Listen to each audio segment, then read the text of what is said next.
Hi everyone.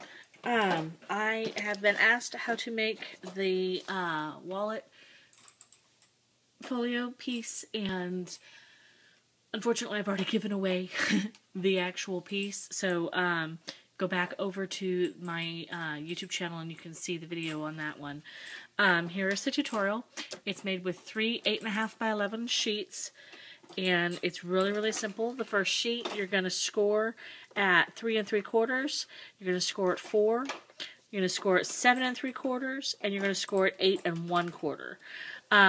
In the one that I did not leave this at 1/2 inch. I only had this at 1/4 inch, and it became very bulky at that point. So that's why I've gone ahead and changed this for you to make the allowance for the bulk.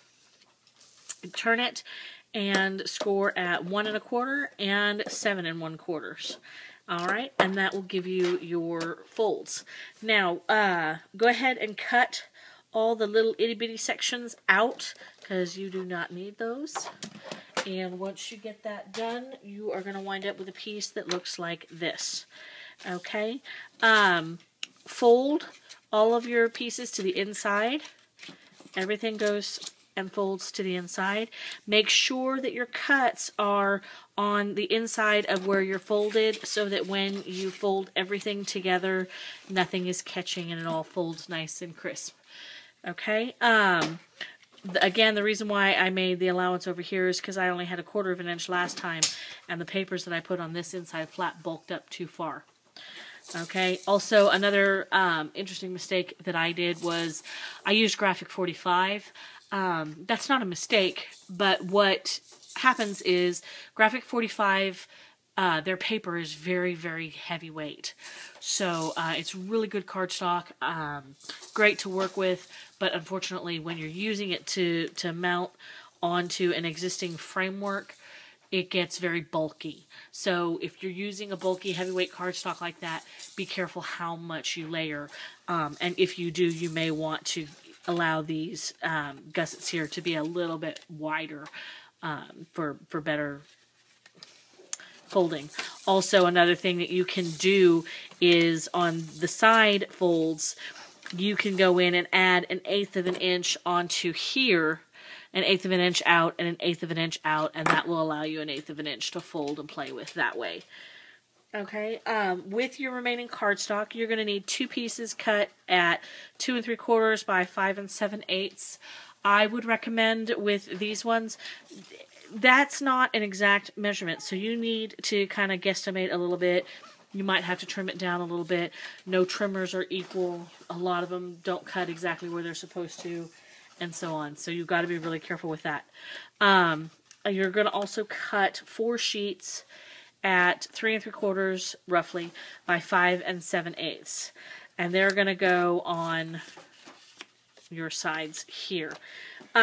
You'll notice, if you have already seen the picture of my little wallet piece, I am missing these ones. Again, the reason why is because I had to actually cut these off because it got too bulky with the Graphic 45 inside, and I could not get it all together. So I actually had to go in later and cut those out. But what I did instead was I added a pocket, which is 5 15/16 and then 3 1/2, and I just went ahead and put it here. I added little hinges and stuff here on the inside, one on each side like that, and then one along the bottom here to put down so that it made a pocket.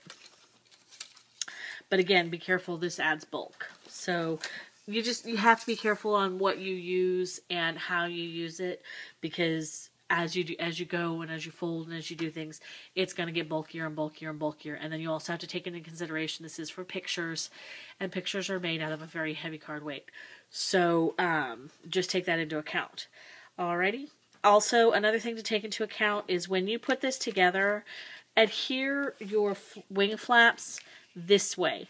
Okay, don't adhere them like this, because if you put this one on top, this one is going to be on the inside like this, and you're just going to keep adding more and more bulk to this inside piece, and you don't want to do that. You want to add as little as possible.